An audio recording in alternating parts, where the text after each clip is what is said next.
Welcome back to the Call Up, your go-to podcast on the future stars of Major League Baseball. Aram Leighton, Elijah Evans, and that means we got a heat sheet. I usually would say, that automatically means that, but we've been mixing in some other episode types lately. We just did 2025 draft check-in, part 1 and part 2. That was a ton of fun, Elijah, and a lot of really fun names there. Some overlap would have been, I think, from some of those players being included in the heat sheet. So it allows us to talk about more players. That technically wasn't a heat sheet, and we checked in on guys that would have been performing well enough to be on the heat sheet, and now we got more real estate to work with, I guess, more time on the airwaves to be able to focus on some other players on this heat sheet, because we're at this time now where we're getting players promoted. So we're going to talk about that off the top, some very notable prospects getting the bump up to the next level, and then also just some guys that are on absolute heaters right now that we got to check in on. Yeah, we got a fun list, man. It's a cool group here. We got 4 particularly notable promotions off the top, and then a bunch of names starting in AAA, working our way down. A lot of hitters, couple pitchers at the end, but really just a cool group of guys. And there's some players right now where it's like we've reached that point in the season where you see a guy and you're like, oh, this guy's had a good start to the year. And then it's like, okay, these guys are just taking their game to an entirely different level. When you get 2 months in and you get the sample and you're like, this guy is just a better player than he was last year. And that's abundantly clear for some of the guys that we're going to talk about today for sure. Yeah, we're right about that time of year here too, especially when they get up to that next level and they don't really blink. That always is super validating to the profile and the outlook of the player. But also just in general, now we're starting to get a little bit more of a sample size here where, okay, it's not just a hot start. This is a guy that may be tangibly different going into this year. I'll start with the promotions because Ralphy Velazquez is a guy I've been itching to talk about. We're going to talk Guardians prospects, so we don't need to go too deep on Velazquez because we're going to talk about him literally in an episode that we'll be recording tomorrow, and we're recording this just for transparency Thursday afternoon. I'm going to record that Guardians top prospects Friday morning with Jack before I head out to Lone Depot with him as well to go cover the Mets series, get a look at AJ Ewing, get a look at Nick Morabito, who just got the call up to the big league. So I'm excited we'll report back on that next week. But Ralphy Velazquez, man, absolutely demolishing baseballs and really never blinked at Double-A as well. And a guy that I can spoil for you will be flying up our top 100 rankings, but to see him up at AAA now, and by the way, first game already doubled. I think he also walked as well. So he's 1 for 2 or 1 for 3 with a double and a walk. He's destroying baseballs. And now all of a sudden at 21 years old or 20, excuse me, now he's gonna be 21 in a week. This is a guy that if he keeps doing what he's doing at AAA, he could be a guy that ends up helping the Guardians this year.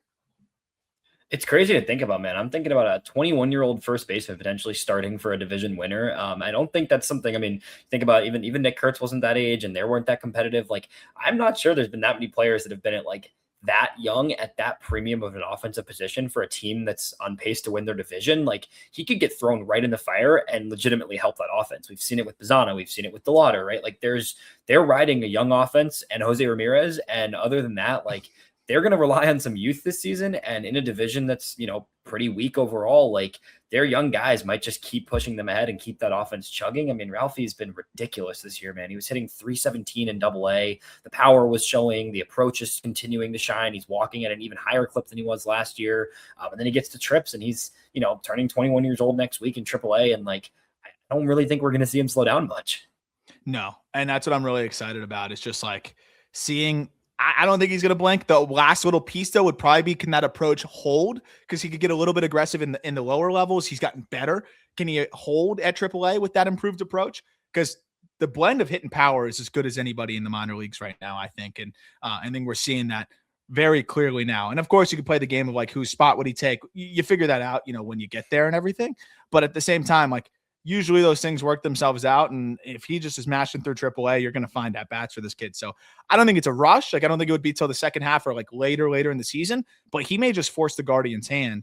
And that would be really, really fun. And of course, getting to AAA was the first step in that. We got 3 other promotions, Elijah. Where do you want to start? We got to start with Mike Sirota. I know we've talked about a couple other Dodgers prospects in the last episode, how loaded that outfield crew is. Sirota getting up to the next level. He goes from high A, where we talked about it, a couple weeks ago, like what is he doing in high A still? I know they were trying to get him back off the injury, get him settled in, but now he's fully healthy this season. 35 games in high A. He put up a 177 WRC plus. He got on base at nearly a 500 clip, homering, getting his stolen bases even more than he was last year. Actually, now that he's in a better health place, he just was way too good for that level. Now in Double-A so far, he's already producing there so far. He's 2 games in Double-A, and he's got 4 hits in his first 2 games already, and a walk as well. Sirota, I hope we see him. You'd think we'll see him get challenged a tad at this next level. But if he doesn't get challenged a little bit, I mean, if he continues that production, even a tick below that production, he's still just going to keep rising up the boards, man. This is a guy that I feel like, I don't know. I feel like he should be getting more love. I understand he's a little bit buried in the system. And I understand also college guy, polished college guy that, was performing at high A, and even like the 2025 assignment was pretty conservative to start the year, the first 24 games at low A, then getting up to high A, and then the injury, and then repeating high A this year, which I understand, which we talked about, maybe injury, just not a ton of reps, whatever it may be.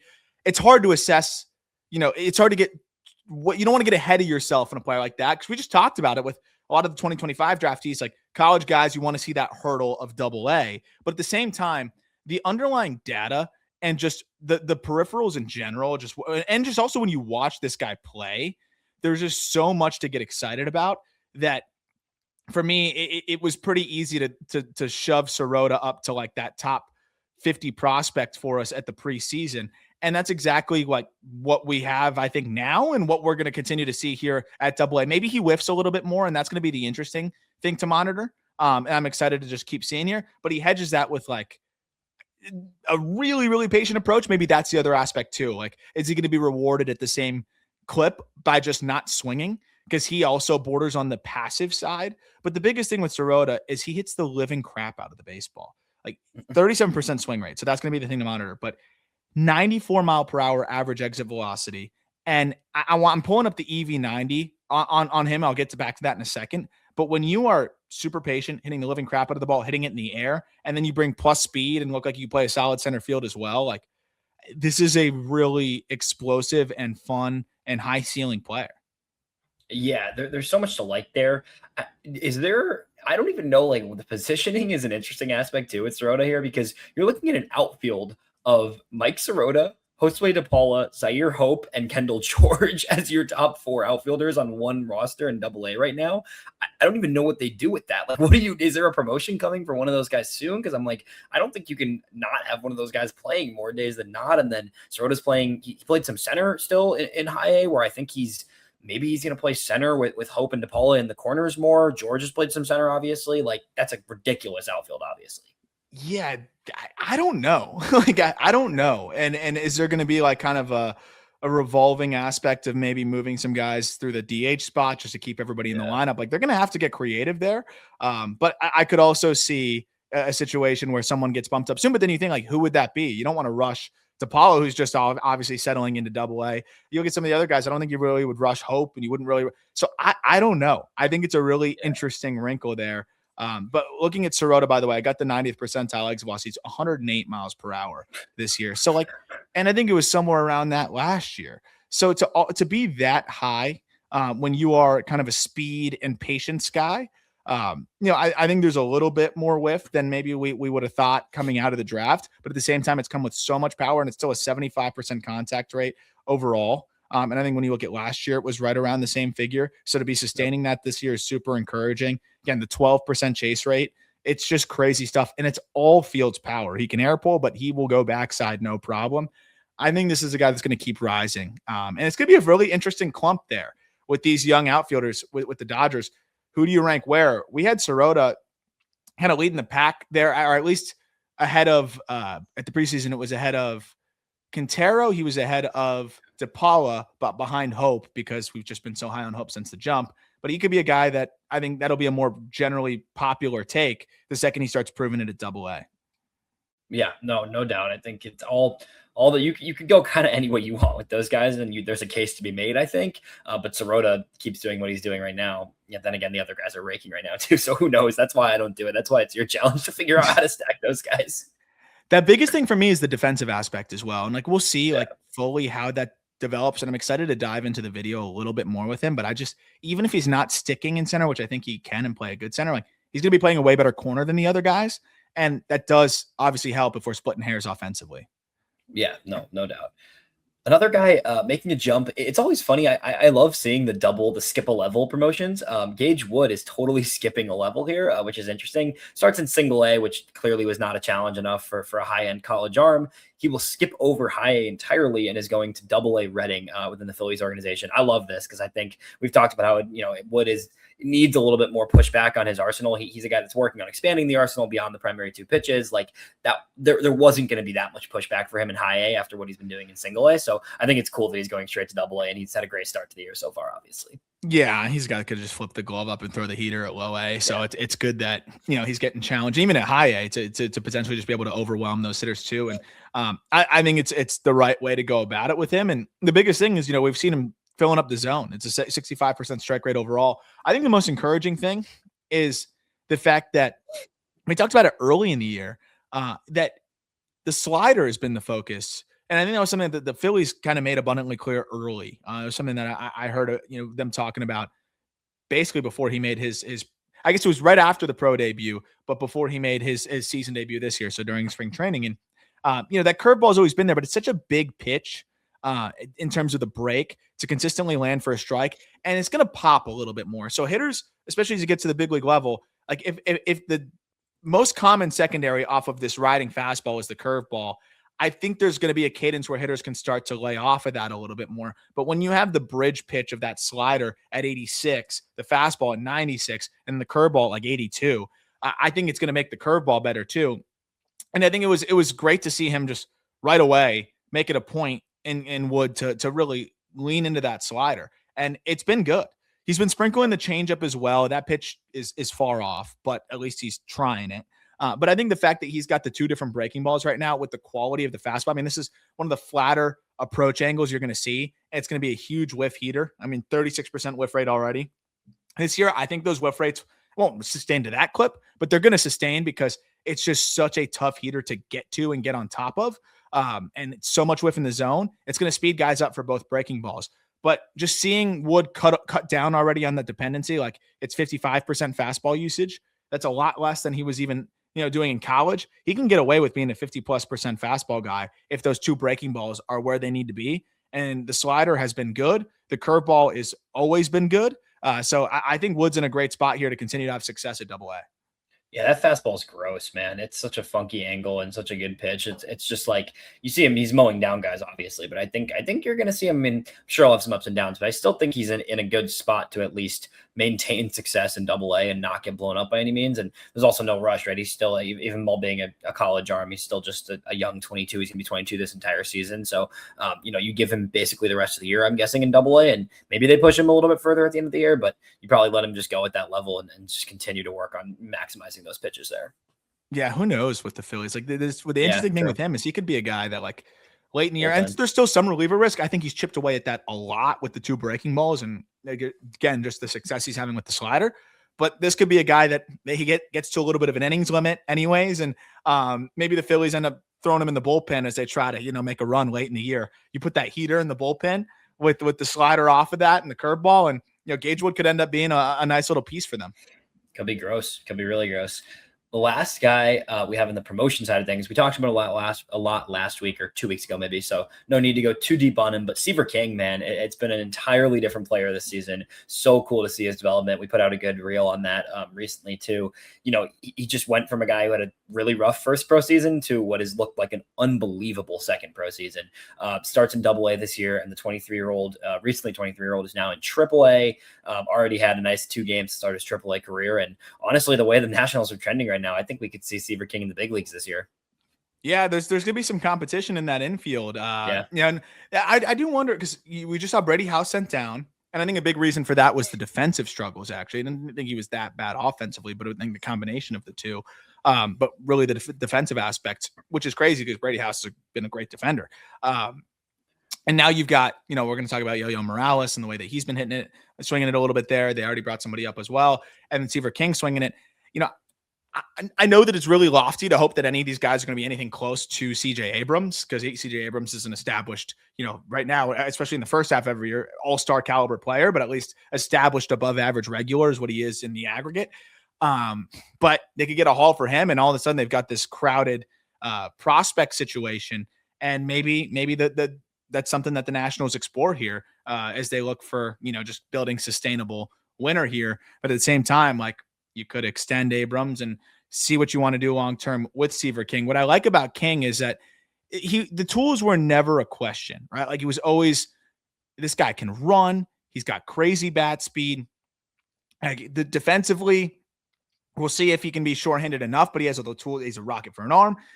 The interesting thing is going to be long-term defensively. Like, he has been making a lot of errors this year, so I am interested to see that side of things. Like, do they end up moving him at third? Do they end up having him play some second base? I don't know. He's been consistently playing shortstop so far this year. He has all the tools to be a good shortstop, but again, it's kind of like the flash and maybe not the routine sometimes.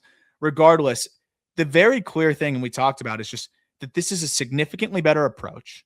This is a significantly better swing overall, to where he's not putting the ball on the ground all the time. He's still a little bit flatter, but it's not just completely on the ground all the time. And he's found this balance of finding a little bit more loft, making better swing decisions, and continuing to hit the ball hard like he always has. You marry all those things together, and you have a very talented player making a huge leap this season. I'd like to see him pull the ball in the air a little bit more, but because of how hard he hits it, he's a guy that can just get away with maybe a little bit less air pull. That's still something that I think would be the next step for Seaver King. But at the same time, the speed, the raw power, and just all of the other aspects that you can dream on, and the fact that he's running an 85% zone contact rate this year, there's a lot to be pumped up on about Seaver King. 94 mile per hour average EV, by the way, too. Yeah, definitely. The thing with Washington that's interesting, and you said it there with House going down too, like, even if it's not, even if he hasn't shown enough to push Abrams off of shortstop necessarily from a defensive standpoint, I mean, they're running out Jose Tena and Nasim Nunez right now in the other two infield spots. Like, I don't think Seaver King, if he's hitting the way he's been hitting this season, is going to be blocked by either of those guys, honestly. So, yeah, he's been playing primarily shortstop all season, but I wouldn't be shocked to see him come up and play more second just with Abrams there, as long as they don't trade Abrams in the time being. And maybe they do get a haul for Abrams at the deadline, and then you're looking at, basically immediately just slotting King into shortstop. So I could see a lot of ways to work it for Washington, but like, they're playing good baseball right now. King's been their best hitter in minor league baseball so far this season, probably. And like, if he has a couple strong months in AAA, I think it's very much on the table. 100%. I mean, especially with the ways you have 1,000 OPS, you're going to get an opportunity. Bat speed's up more than a full mile per hour. Average exit velocity is up by, this is ridiculous, 6 miles per hour. Wow. So, this is a different hitter. And again, chase down 11%. You marry all those things together, and you're going to have a breakout. Yeah, this kind of leads perfectly into it's switching the order up a little here, but like, Yohandy Morales was also on that AAA team for Washington, and that was one of the names in our heat sheet. So we'll have him start off the heat sheet here. Yohandy Morales, 2023, beginning of the second round pick. I think he was the first pick in the second round for Washington that year. Someone that has taken a little bit more time in terms of a development track. He's always hit well, but I know, last year was a little bit less productive than maybe expected at the upper levels for him. Got to AAA and had some setbacks. And then this year, starting the year in AAA, has been off to a crazy start. He's hitting 344, 10 homers already after hitting 15 all of last year. It has just looked like the version of himself we saw in the early minors and the lower levels that we didn't quite get to see last year. And now he looks fully settled in AAA. He's just too good for the level now. And it's kind of it's big man who hits ball hard, may not make it work at the highest level, but he's too good for AAA. So we need to find out kind of situation. Yeah. And I think he's another example, as is Seaver King, two like talented hitters in terms of just the tools that just didn't have much information at their disposal as recently as last year, given the Nationals player development infrastructure. And now I think with the information at their disposal, a little bit more technology, I just think that these players are immediately put in a better position to succeed. Like, I don't think it's a coincidence that the Nationals have overhauled all of this, and several of their guys have taken big steps forward this year. I think also Morales getting a second taste of the level helps a lot too. But to see the improvements from him too, he obviously is going to swing the bat hard. I think he could get a little bit long to the baseball, and that can make it hard for him to air pull at times. But I do think that this is somebody that at least can be the short platoon masher. That I like the short platoon guys when you can play both corners too. Like, so he can be a short platoon at third, short platoon at first. And look, he's going to have every opportunity to prove that he can hit righties. And so far this year, obviously he's been doing that. But long term, I do kind of like the short platoon masher outlook as a most likely result for him. But I think that would be a pretty favorable outcome still. But at this point, I think Morales is another guy that deserves everyday at bats at the big league level because he's whiffing less. Like, he's improved his contact rate by 3%. He's cut his chase rate by 5%. He's hitting the ball just as hard as he was last year. He's hitting the ball hard more frequently, actually, this year. It's like all things that you want to see. That's a guy that's going to deserve some runway at the big league level, but I do like the fallback of just crushing lefties. Yeah, no doubt. I mean, it's sneaky a pretty fun roster on the way for Washington. They're playing good baseball now, but like we talk about Morales, King, even get into, Brady House is still down there. There's still a lot of other young guys at their levels that are playing pretty good ball. Harry Ford still is on the way for them at some point in the near future. So we're going to talk about another Nationals prospect that's ripping his way through the minor leagues too. Yeah, I mean, look, it's a bony ball, man. You got to buy in at this point. If you're not bought in, I don't know what you're doing. Start buying in, that's what they say. So diving back into the heat sheet on this episode of the Call Up, we got a bunch of fun names, a lot of hitters, couple pitchers to round it out. Next name up is Edwin Arroyo of the Reds organization. Man, Arroyo was a super hot name. And, as early as 2022, 2023, when he was a teenager still, got a lot of buzz, known to be an elite defender, a lot of upside there, but was hitting early in his career, had some ups and downs with the bat. And I feel like kind of just lost a lot of his allure. But then I looked and I was like, he's only 22. My brain was like already thinking he was pushing 24 maybe, because the when these guys peak in their prospect status and their name as teenagers, people have forgotten that Edwin Arroyo is a 22-year-old in AAA now who has absolutely found something with the bat this season. You're seeing a power uptick. You're seeing an overall contact rate going up in the right direction. He's hitting 334 on the year, 9 homers, 8 bags. Arroyo looks like he could be an answer to who else is going to actually hit in Cincinnati this season. Yeah. I agree. And, here's the thing. You get added into when you're a key piece in a big trade and you're like a polished young player as well, like you're prospect fatigue candidate number 1, right? And like that's exactly what's happened with Arroyo. And the other part is, the injury. It's such a what have you done for me lately world, like where he messes up that shoulder. And I think we were talking about it on the show here a handful of episodes ago. But this is like pure speculation. I'd love to pick the brain of Arroyo, and I'm trying to think of another switch hitter that's maybe had to endure this. But when you have the shoulder surgery and then you're a switch hitter, because generally it seems like that lead shoulder can really be an issue for guys, like just trying to get slotted, get on plane. We saw it with like Bellinger. We've seen it with other guys. But I imagine like if you're a switch hitter, that issue is going to like affect you in 2 different ways and 2 different swings. And that must be exhausting to try to work back from, where you don't feel like yourself from both sides of the plate, but in a different way. Like, because your top hand, I promise you the shoulder is going to feel weird. And then, on the bottom hand, I promise you your shoulder is going to feel weird. So in different ways. So I wonder if that's been part of it. The other thing is he's a guy that's always been very aggressive. And I think he's been a bit better with that this year. You've seen just the bat to ball get a little bit better. I think you're just seeing a young hitter that got away on, skated on a lot of natural ability in the past, putting some things together as it pertains to just like the finer things of how to be a better hitter, also just to find the barrel more consistently, to make better swing decisions. And then I think also just getting healthy, getting a little bit stronger. All these things, like you mentioned the defense. The barrier offensively for Edwin Arroyo to be a big league regular is not very high relative to other players, right? If he's not even a league average hitter, if he's if he's above a 90 WRC plus, you're going to find at bats with this guy consistently. And with the steps he's taken this year, it looks like Edwin Arroyo could very much be at least that kind of close to league average hitter. But I think there's obviously room for more now too. And the biggest thing that I've seen is the leap in air pull. And that tells me he's refined the mechanics and the path a little bit more. Air pull is doubled from 18% to 36%. I love, and look, air pull is great for all different hitters, right? Like it's always good to be able to pull the ball in the air, but I think it matters relatively speaking, more to certain archetypes of hitters than others. If you're the contact-oriented guy, that's probably going to matter a little bit more for you to get more power out of there, especially if Cincinnati's home. This is a 90% zone contact guy that now learned how to air pull a lot more. That's going to make the power, I think, shine through, and he's going to be out slugging those exit velocities maybe. And for an elite shortstop who isn't going to play shortstop in Cincinnati, he could be a Gold Glover at second base. I mean, I might be being a little bit hyperbolic there, but like this is a guy that could be phenomenal at second base, especially if you've got Ellie De La Cruz next to you up the middle. Like it's a favorable situation for him too, where like, yes, he's a great defender. He doesn't even have to play shortstop. He can be a backup to Ellie once a week, but like he's not going to be a regular shortstop for Cincinnati. So even then he can be elite, whether it's second or even some third, maybe mixed in there as well. Well, the defense has given Matt McLain so much leeway, and then it's obviously something that the Reds prioritize. But I mean, like, I know we're like a big like give the prospect a shot kind of like show here because that's what we do. It's literally called the call up. But we're talking about now 2 seasons or season and a half, let's say. And I know McLain also coming off of the shoulder thing, but he's had enough time now. We're talking about 200 games of Matt McLain at a 79 WRC plus.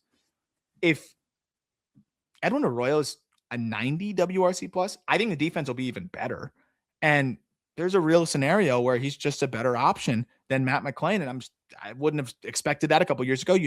People that have been listening to the show for a while know how high I was on Matt McLain. I just don't really know what's up there. And I think it's going to put some pressure on Matt, especially for a Reds team that needs to win now. Like it wants to be more competitive. I think Arroyo is going to get a shot sooner rather than later. Yeah, it definitely feels that way right now. And he's still super young. Like we said earlier, like he's got so much time on his side still, which is fun to see. So it's been cool to see him just take that step forward from a guy who's had those ups and downs, dealt with the injury, all of the above. A name that we've been, I wouldn't say overdue, probably a little overdue on, honestly. Jonah Cox of the San Francisco Giants organization. Not a big name compared to a lot of these top-end prospects we're going to talk about here on today's episode. However, maybe the best like counting stats in all of minor league baseball this season. So someone that we are due to talk about because the numbers have been that ridiculous. 6th round pick of the A's was acquired. Do you know who he was acquired for? Fun fact. Ross Stripling. In an A's Giant. There you go. Ross. You're a psycho. Ross Stripling. A's Giants trade in 2024 sent Jonah Cox over to San Francisco. So far this season, just like to give a little more perspective, when I say like the best numbers in minor league baseball, he's hitting 403. He's hitting 403. Yeah, that's disgusting. The slug is almost 700. The WRC plus is 191 on the year. Also stolen 21 bags as well while hitting like that. This also just like you look at the numbers and you're seeing a guy that like hasn't been that great for his first 3 minor league seasons. Last year, he spent the whole year in high A with an average WRC plus, a strikeout rate, 23%. Like, he stole a lot of bags always, but like that's really all he's done. And now he's just like the best hitter in minor league baseball. I'll be honest, because I remember he was part of that Oral Roberts team and he was putting up video game numbers there. But like that Oral Roberts team that made the run of the College World Series. And, you see those mid-major guys putting up like a 4 whatever batting average. And you're like, okay, like he's obviously going to get a pro opportunity. But those guys tend to be or guys or kind of quad A, up and down, fill-in guys. Great story. You made it to the show. It's freaking awesome, right? And like you just root for those guys. And that's kind of what I expected and kind of what Jonah Cox looked like the last couple of years. And I don't even mean that in a negative way. Like it's everyone's got to fill a certain role, and like to go from Oral Roberts to still be a guy that can make it to the major leagues and get opportunities there is great. But he was, if I'm not mistaken, I wonder if he was even full slot in the 6th round when he was taken. I assume probably so. Not, definitely not over slot. 300K, so that's probably about slot or maybe a little slot. Under. Yeah. So I don't know. I felt like for him, it was going to be kind of more that up and down outfielder, that maybe can fill in and kind of like the Blake Dunn role or something like that with the Reds. To see what he's done at Double-A, because usually those guys, like that's where sometimes it even fizzles out once you get to the upper levels, like polished 23-year-old or like advanced for college bat that's had a lot of experience at the high A at 23 years old. Like, yeah, he's going to usually put up decent numbers and run a lot and just be more, experienced than everybody else. To now make that jump up to Double-A and not only be better, but just put up these video game numbers does kind of change the calculus a little bit, I think, with Jonah Cox. And like, we'll see if he can sustain this. I would say it's probably unlikely, and not even sustain 400, just sustain being, this ridiculously impressive performer. But I think what makes him interesting is that he plays over the diamond too. Like, Yeah. We've seen him even play a little bit of the infield dirt last year, which I don't know why they did that, but like, could we see that be a little bit more of a part of his game again? I don't know, but he can play all three outfield spots. He can be this utility guy for you. He's going to be a great runner, obviously, and be a menace on the base paths. Clearly, he's going to be a pest in the batter's box and just kind of grind out at bats. And like, maybe this is a fourth outfielder type, elevating him from like the, up and down, sixth outfielder to maybe a guy that can like consistently be on a big league roster. But as long as he's hitting 400, I mean, he's going to give himself an opportunity to be an everyday big leaguer. And we'll see if that can continue. But it's just been really fun to see a guy that I really thought was probably more of an org guy type, hitting his way into the opportunity of, maybe getting some runway as a regular in the big leagues. And at worst, I think he's going to get an opportunity to prove he could be a fourth outfielder. Yeah, these stories are just fun. This is one of those names where like it's just cool to look up on the minor league leaderboards and see a guy that's been like an average at producer for 3 years in the minor league, coming from a small school, and then he's the best hitter in minor league baseball so far this season. I don't know if he's in Double-A much longer, honestly. That he's been crushing it there. I mean, I think at a 24 years old, he'll be 25 later this summer. Like, I think you'll get him in trips soon. And for a Giants team that is like looking like they're trending towards blowing it up, then maybe you've got a Jonah Cox in the big leagues later this season after the deadline. It wouldn't be shocking, actually, which is pretty cool. Perfect timing for him. Gets himself some actual extended runway to keep proving that he's just like, there's so many of these grinder type of guys that, you don't project the big league regular, outlook, because nothing in the toolbox screams that, or the outlook in general doesn't scream that. And they don't get the opportunity to actually prove it because of that. Hopefully Cox gets that opportunity. And sometimes these guys, they just outperform the expectations and the tools, and you got to keep them in the lineup. And I'm hoping that Cox, he's got all the, intangibles to be that kind of guy. Yeah, for sure. One of your favorites this season, one of our favorites on the show so far this season, Devin Fitz-Gerald, man. The secret's out on Devin Fitz-Gerald, that's for sure. A guy that was a popular name coming into the year to an extent, part of that Mackenzie Gore trade. The book is out for sure in terms of this guy's really freaking good and is going to be a top 100 caliber MLB prospect. He's been nuts this year in high A to start the season.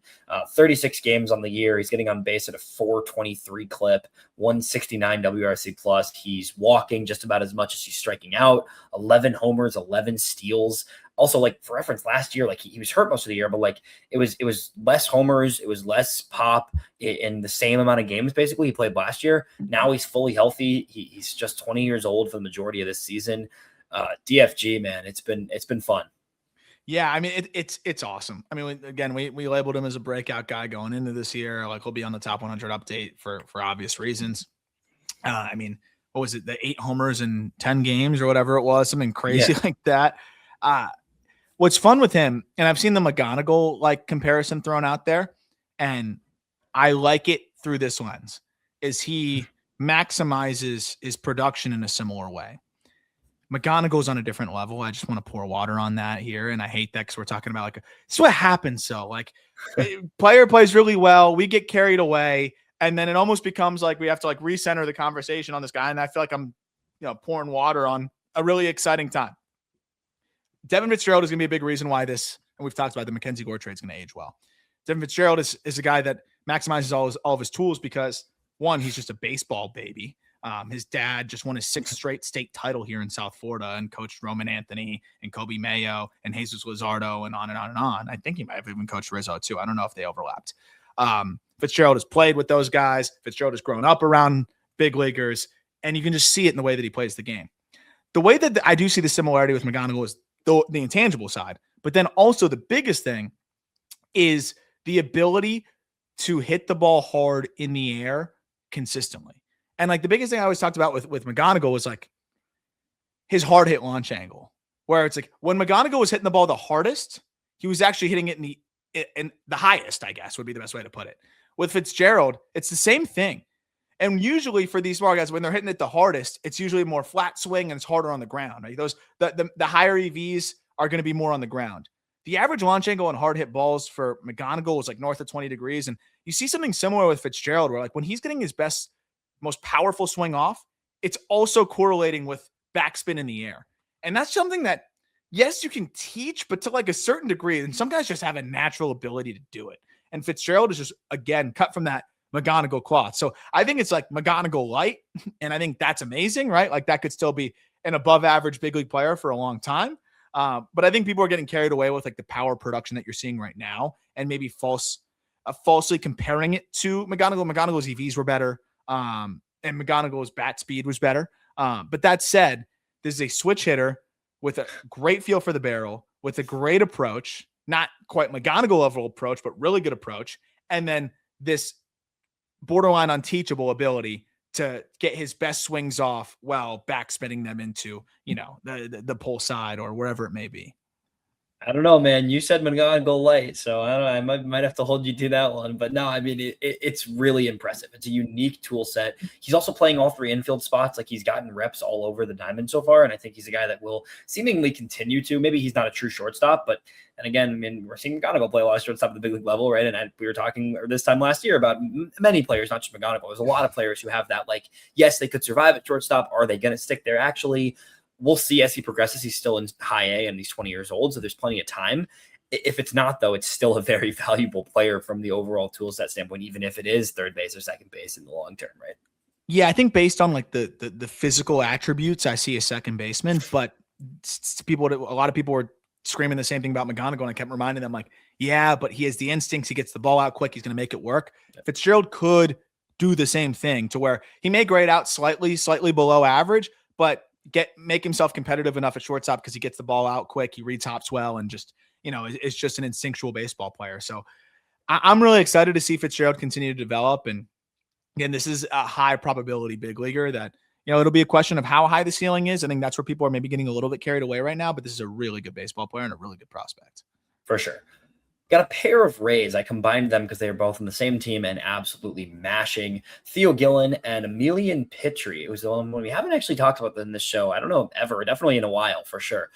Gillen is a top 100 prospect. He has taken that step that we thought he could take this year, where you're seeing a massive uptick in power, going from single A to high A. 5 homers all of last year in 73 games, with the season cut short a little bit by injury. This season in 31 games at the next level, already 9 home runs on the year for him. He's still running rampant with 14 stolen bases. There's some whiff in his game, but he balances that out with a lot of walks. 430 OBP this season for Gillen. And then Pitre is an interesting one, and I think I got that name right, but he's a guy who did hit well last year in single A, but then particularly because it's a heat cheat, the past week or two has been going off after a little bit of a slower start to the season, has really caught fire of late.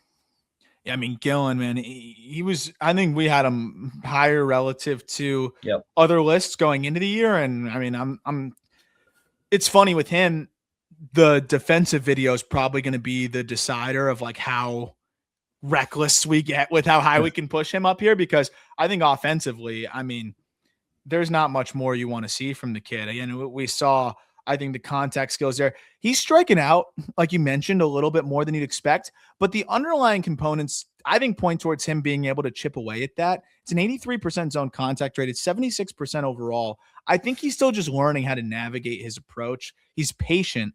And I think this is where it's like, okay, I'm comfortable in the box, letting the pitcher come to me, but maybe that's where I'm putting myself in a spot where I'm on my heels a little bit too much and putting myself into deeper counts, maybe when I don't need to. I think that's probably part of it here.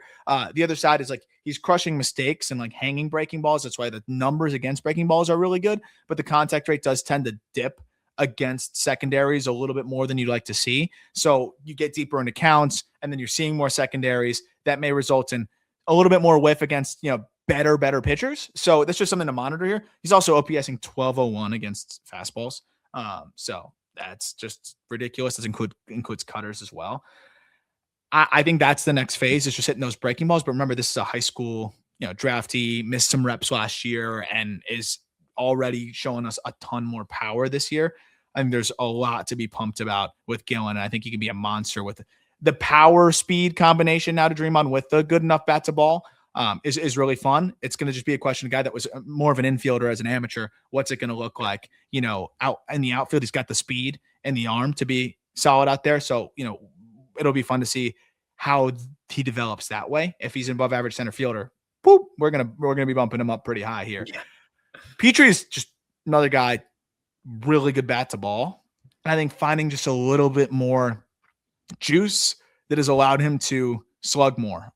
He's a guy that can, I think, get to the B swing a little bit too quickly and get on that front side. And now he's found a way to nullify that more, but needs to be better against spin. But right now, just hammering every fastball he sees, 83% overall contact rate.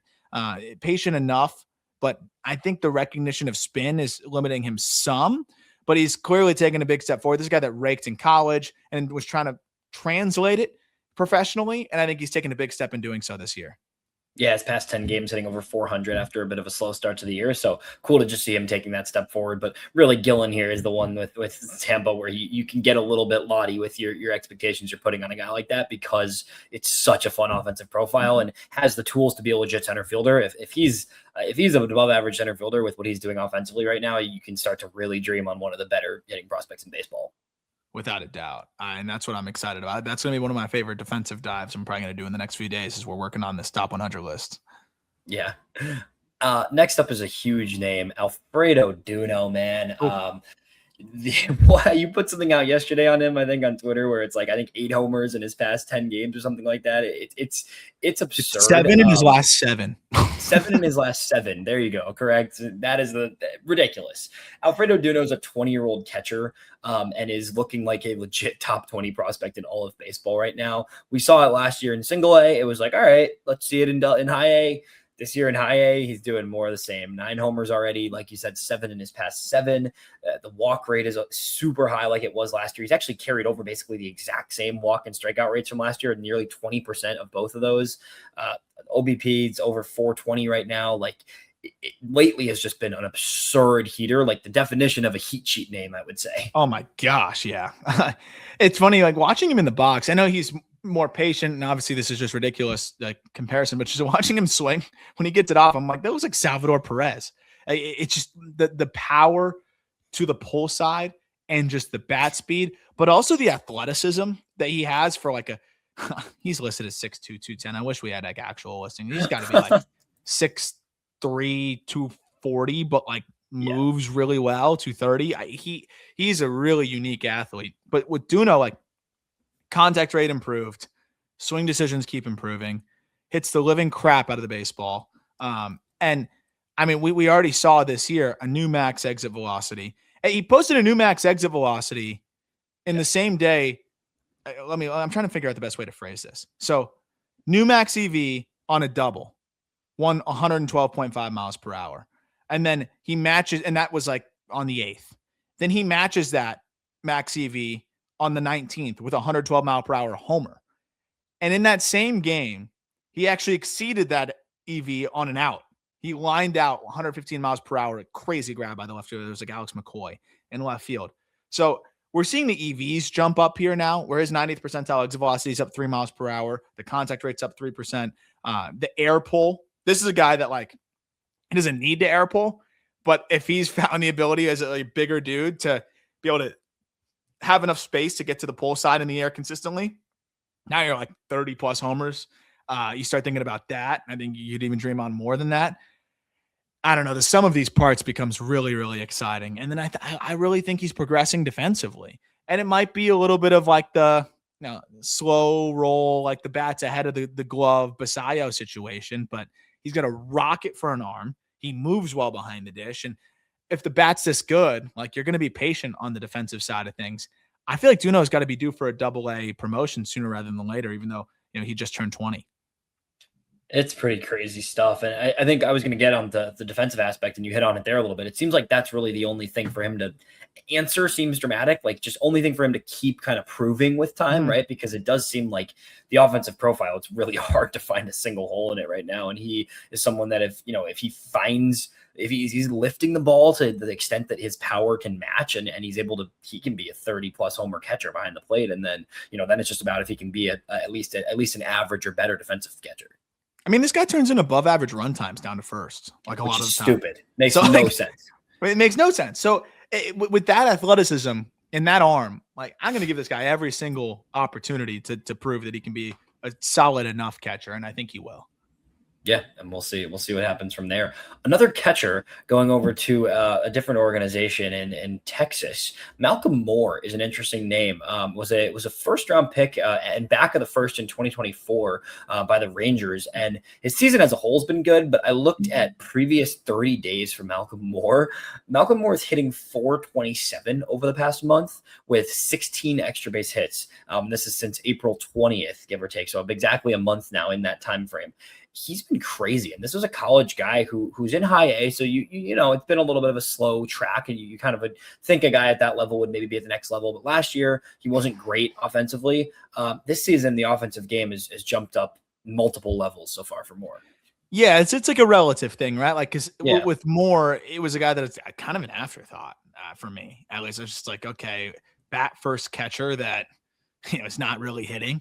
In his second taste of high A. Like, I know it was a brief taste, but he had 25 games after the draft in 24. Was not very good then. Then, again, her injury aspect probably was something that we should have paid more attention to and give him a little bit more grace. But when he was on the field in 2025, not good at high A again. He did cut down the strikeout rate, but just not productive in the video. Didn't look very good. That's the one thing I remember more than anything. So just, I think he can, with what we've seen this year, validate the idea that, okay, maybe this was a guy that was just affected by the injury and a little bit of a late bloomer there, and the lack of reps just was a deterrent for him to be able to produce. So, like, it is the third taste of high A, so you want to see like him do it at double. But for a guy that was really struggling when he was on the field at that level, to make the leaps that he's made, and I mean, we're talking about from a quality of contact standpoint. I mean, he only had a 29% hard hit rate last year, Malcolm Moore. I mean, it's 47% this year. He's always had the loft, so to be able to add the raw pop there is really encouraging. The bat's a ball, like the contact rates were fine last year. It was just the QOC was brutal. So to see that is really encouraging. Also, the secondaries. I mean, he had a 520 OPS against breaking balls last year and a 462 against splits and changeups. This year, it's 973 against breaking balls, 857 against splits and changeups. Like, that's tangibly better as well. I think all things to be really encouraged by, and again, see if he can do it at double. But this is a big step forward for a guy that maybe you can look at the struggles out of the gate and say, okay, maybe a lot of that was injury related and he deserves a little bit more grace. Yeah, deserved a shout for someone who's taken this huge step forward, and hopefully that continues, and then he gets up to double, and if he can carry that into double, then you start to get serious about him being a big league catcher potentially at that point. All right, we got a bunch more names here, a handful more. We've been breezing through these, but we've been getting deep into conversation. It's fun talks. It's exciting to talk about these guys that are showing out. A couple more San Francisco Giants, a pair that are both in high A. Gavin Kilen, we didn't actually get to in our 2025 draft check-in, so I slotted him in here because he's really heated up lately, and combined him with his teammate Zander Darby, who's someone that I was actually a huge fan of coming out of college. He went to my alma mater, and he was injured and banged up throughout college, and he never really got to shine, but now he's really showing out in his second pro season here for San Francisco. These two have both been great lately in high A for the Giants. Keelan's really found a groove of late. It's a well-rounded bat, not a bat that you're, no standout tools, I would say. And even on the stat sheet, nothing that's like jumping at you, but overall been impressive. And then Darby is a guy who just has been striking out a decent amount, but just hitting a ton so far this season. Yeah, Keelan just screamed big leaguer out of the draft. Where it's like, okay, how kind of the Kane Kepley conversation we're having, obviously different because Keelan is a little bit more offensive upside, but it's like, all right, how early are you willing to take the very high probability big leaguer with a maybe slightly more limited ceiling? And it was slightly early there for the Giants, but they also navigated the draft in a unique way, and I thought did a pretty good job with it.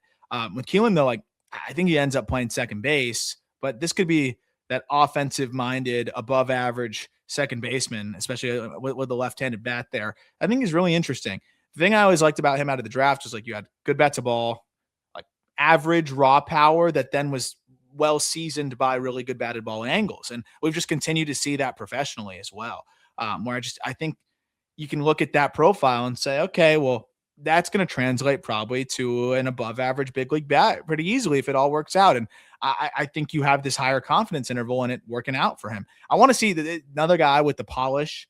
You want to see it happen at Double-A as well. But the way that he has looked at high A is kind of exactly what you would expect on the positive side. And you just want to see that continue. But I think he's been as advertised so far. And for, middle of the first round or kind of first half of the first round pick, as advertised is great. That's what you want to see.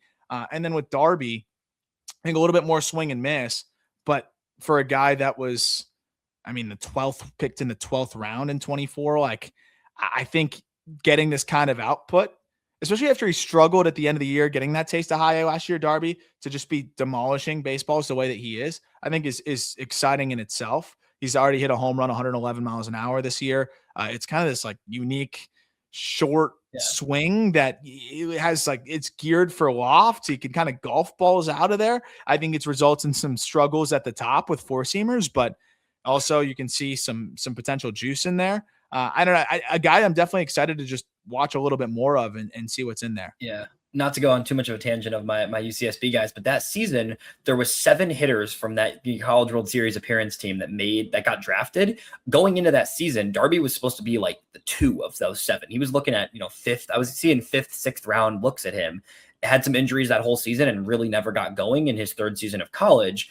Ends up being the last of those 7 hitters from that same roster to get drafted in the 12th. And I looked at that and I was like, this is a guy that's going to easily outperform a 12th round label. And is a guy that the talent was 4th, 5th round type of talent. So it's good to see him showing that right now. And even though he's whiffing a decent amount, like I'm not surprised at all that he's getting on base all the time, because that's what he was in college before he dealt with like a plethora of like 3 different injuries. Yeah. Hard hit rate's up 7%, average EV's up 2 miles per hour. It's, all things you want to see.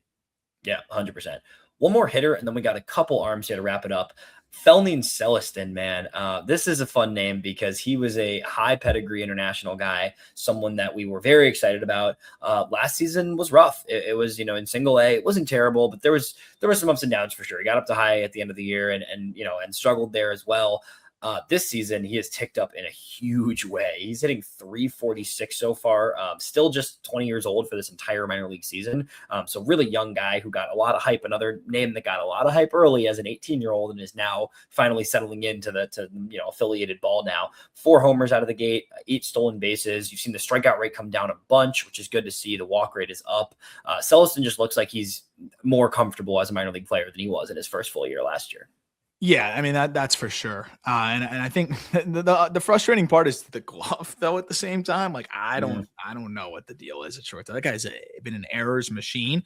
But at this point, like let's just focus on the bat and say, like, let's see if this guy can just hit his way, because he has all the ability to like hit his way into being an exciting piece. The other thing is the bat speed hadn't quite matched the EVs, and still like you feel like there's got to be more in there, and he's doing a better job this year of starting to get into that more. And I think that's the other exciting wrinkle. Another guy that's just honed in on the approach a little bit more. I think is just controlling his at bats a little bit better. But it's fascinating. Like he's been productive. I think there's been some good batted ball luck with Celesten. I would love to see the bat speed translating a little bit more in the EV department. The other side of things, though, I think that is encouraging is that he has really improved against secondaries. He's always been able to hit fastballs pretty well. He would lose his posture really consistently, Celesten, on the secondaries. And look, he's not great against them this year, but after being a combined OPS that starts with a 5 against secondaries last year, it starts with a 7 this year. And so like that is a huge floor raiser if you're always going to hammer fastballs, right? So I think that, and from a contact rate perspective, it was like 62% last year against secondaries. This year it's 74%. So big shift in like posture, ability to recognize spin, and just path to be able to handle that spin, which is really encouraging. I still like, in terms of being a top 100 prospect, I just want to see a little bit more there in the underlying data and like a little bit more violence swing wise. But at the same time, this is a big step forward for Celesten, and I think an encouraging one. Would you say he's a guy that, if the bat's going well, but the defense has been rough, is he a guy that you'd see shifting to second and or third? Which one do you think makes more sense? Like, I'm curious what the defensive outlook is for him. If you're seeing this growth with the bat, you almost just want to let him lean into that and like be like, hey, dude, we need you to keep hitting like this and keep showing all these signs of life offensively. Maybe it's easier for him to do that while just playing second at this point. I know you don't want to push it off too soon, but yeah, you don't. But at the same time, like, let me do quick math right here. 78 plus 11. So it's 89 plus 35. We're going to what, 120 or 124 games, 124 games right there. That's in 124 games since the start of last year at shortstop. Celesten has made 39 errors. Ooh, well, so like that's some Jeter stuff right there. That's some like minor league Jeter stuff there. I That got I me. I think second and let this kid focus on hitting. Just let And him hit. Just let maybe him you don't rake. do it tomorrow, obviously. Like I liked his hands when I would watch the YouTube video of him when he was signed out of the Dominican for whatever that's worth. But I think a lot of it's been throwing related too. So I think put him at second and see what he can do. Yeah, that makes sense. 2 arms here. We're wrapping up, cutting down a little bit. I know we're coming on a long one today, so we appreciate everybody for listening to this heat sheet. But it's Jack Wenninger is the first one I wanted to touch on, just because his last start this week was a little rough with the command, but 3 starts before that of 5+ innings, no runs allowed, 5+ strikeouts. The Mets are just going youth and kind of relying on their farm system development to actually like carry them back into relevance, and it's sort of working so far, which makes me think that the way Jonah Tong has struggled, like I think Wenninger could be up and for the Mets soon. And like, yeah, this last start is a bad example, but the 3 starts before this last one were really strong and the strongest of the year so far for Wenninger. Yeah, and I wonder how much like this is another guy get up AAA ball. Like how much is that maybe affecting his grip, his feel for it? Because he's not a plus command guy, Wenninger, but it's definitely better than what we've seen from him this year overall from a strike throwing perspective. So I think the second he gets closer to that 65% strike rate we saw from him last year, I think we'll start to see the Mets strongly consider bringing him up.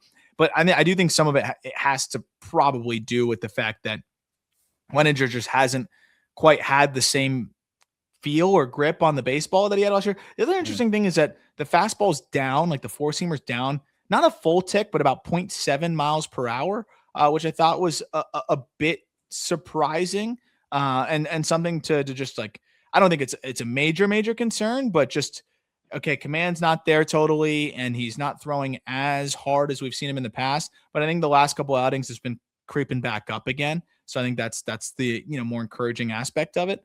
But yeah, I mean, this guy stuff wise is just ridiculous. And I mean, seemed to be like settling in those last few starts, because when he's on, I mean, it's a deep bag of pitches that he can dominate you with. And he's so much fun to watch. You get the 4-seamer, the sinker, the changeup, the bullet slider, and then a sweeper as well. And I think when you're a deep bag of pitches guy and you're adjusting to the new ball, I think it can kind of be difficult to settle in there because it's a different, maybe each pitch could be adversely affected in a different way. So I think that's probably just what he's settling into here. I still think this is one of the better pitching prospects in minor league baseball. And I think we're seeing him fight out of it. I know the last one wasn't great, but I think we're seeing him fight out of it. Yeah, it seems like he's finding his way, even with a bump along the way. And like, yeah, the Mets could use him. I mean, I think that there's time, especially with Clay Holmes now out for the significant future. Like, I think they're going to keep messing around with the rotation and seeing what they can find behind Freddie Peralta and the rest of the guys there. Like, I wouldn't be shocked to see him up there. And they seem like they're ready to let the youth kind of get them back on track. And you're seeing it with Ewing and some of Morbido, and it's going pretty well so far. So I wouldn't be too surprised to see him get a shot. I agree. I mean, again, just a little bit more from a strike perspective, and I think he gets the opportunity. Yeah. Miami Marlin to wrap it up. Fish fam. Karson Milbrandt, dude. Karson Milbrandt has been ridiculous. Last 4 starts for Milbrandt in Double-A. This is a guy who's still just recently 22, so he's going to be 22 this entire season until next spring. 4 starts in his last 4 starts in Double-A, 6 innings apiece, so 24 innings total. 2 runs allowed, 34 strikeouts to 4 walks over the past 4 outings for Milbrandt. He wasn't bad at all to start the season, but recently he has been lights out in the Southern League for Miami. Oh man, I mean, it has been really fun to watch, and he's been ticking up a little bit too. I mean, last time out was the highest average velocity that we've seen from him on the 4-seamer was north of 96, but he's averaging like 95.5 on the season. I got a really good chance to like appreciate what that stuff looks like during spring training. Sitting behind home plate, and also in the Arizona Fall League, it's a funky delivery. He stays really tight to his body. See when he brings his leg up, like his arms kind of tucked into his glove. He stays closed for a long time, and then all of a sudden, the arm just kind of like flies out, and it's this seems like higher. It looks higher than it really is release wise, and then he gets this run and ride. So there's this contrast there of kind of staying closed, coming back over, and then getting run and ride back the other way, where it seems like the 4-seamer really sets the tone, but then that slider is just disgusting off of it. And there's a ton of vertical separation and just general separation from the 4-seamer and the slider. And I think that tandem from that like release point seems to just be creating a really tough look for hitters. And it's just something a little bit offbeat with the delivery that I think is tough for hitters in general. 46% whiff rate on the slider, 33% whiff rate on the four-seamer. And those two pitches have dominated his usage. But at the same time, then he started to mix in this sweeper that looks like a really effective third pitch. And it's only about 11% usage, but 50% whiff rate on that. And then they kind of morph together. I don't know if it's a separate pitch or not, but then he's got a curveball as well. That it's a sweeping curve. So it might be the sweeper. It might be a little bit different. I think there's some that are clearly curveballs. Morph a little bit, but it's a slightly slower pitch that looks like a decent one that he can mix in. And then he's trying to find the changeup more consistently, but he's thrown a few decent ones this year. But really, he can go fastball, slider heavy. And I think those two pitches alone have guaranteed him kind of a big league relief floor. But now seeing from a strike throwing perspective how much better Milbrandt has gotten this year, I think he's proven that he could be a potential, big league starter here. And I think there's middle rotation upside if it all comes together. Strike rate's up 3%, zone rate's up 5%, and he's just executing better. Yeah, no, he's been super impressive. He's been, from a number standpoint, one of the better minor league pitchers we've seen. And I think, the Marlins, you've got Snelling out now. I don't think I think they're still going to take it easy with Milbrandt. Like, I don't think he's next up. They still have some guys in AAA that are throwing really well. So probably a little bit out still, but like, he's just another arm to add into their mix of a lot of young projectable guys in that system. Yeah. And I know a guy they really like, but just to see him cutting that, that walk rate to less than 3 per 9 is just, I think, something that really alters the outlook here. Because again, I think the Marlins had no doubt about the swing and miss stuff, but we're talking about a guy in 77 innings in high A last year. Yeah, he struck out nearly 12 per 9, but he walked 5 per 9. So to nearly have that and increase the strikeout rate is pretty darn impressive. Yeah, it's been super cool to see so far from Milbrandt. That was a lot of names. We ended up chopping up a couple. We'll get to some more guys next week, but it's always so much fun. We just there's so many guys that are going off right now and having great performances. It's hard to get it all into an episode, but it's good stuff. A lot of minor league talent. Always fun to talk about it. We will hit on more players next week. Let us know in the comments who you want us to maybe check in on next week. Someone you think that we missed, because of course there's always going to be someone that we missed. Jack and I got you on Guardians Top Prospects Friday. May go out later on Friday, so it could be an over the weekend thing for you to listen to. But as always, thank you for listening.